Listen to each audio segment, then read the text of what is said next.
From wired to wireless earphones for less than 1,000 pesos? Alin dito sa dalawa yung dapat mong bilhin? KZ-AZ09 laban sa TRN BT20XS. Tingnan natin kung alin ang mas sulit gamit itong categories at abangan sa dulo yung mic test. Build quality. Magnetic yung pagsarado ng KZ-AZ09 while zipper type naman yung sa TRN BT20XS. Nasa labas yung charging indicator na KZ-AZ09, nasa loob naman yung sa TRN BT20XS. Mas malaki ng konti yung case ng BT20XS pero may included na pocket sa loob for earphones or charging cable. Same lang na may one button control on each side. Tied lang sila dito. Battery. Yung charging case halos same lang ng battery capacity. Parehas ding USB-C yung charging ports.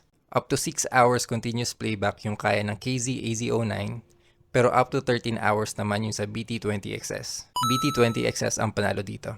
Connection. Bluetooth 5.2 yung gamit ng AZ09 while Bluetooth 5.3 naman yung BT20XS. Parehas naman silang stable ang connection, same lang din ang maximum range na 15 meters. Tied lang sila dito. Features. Yung AZ09 merong high performance mode for gaming, wala yung BT20XS.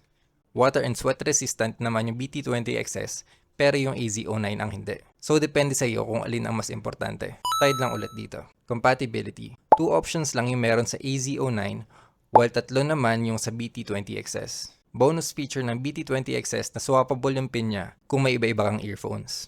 BT20XS para dito. Mic quality. Ito yung sound galing sa mic ng KZ-AZ09.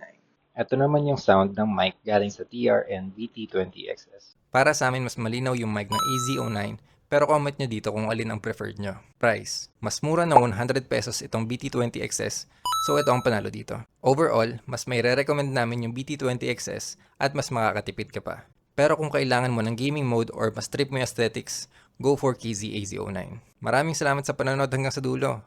Kung may other questions pa kayo rito or sa ibang items sa store namin, i-comment nyo lang dito para masagot namin.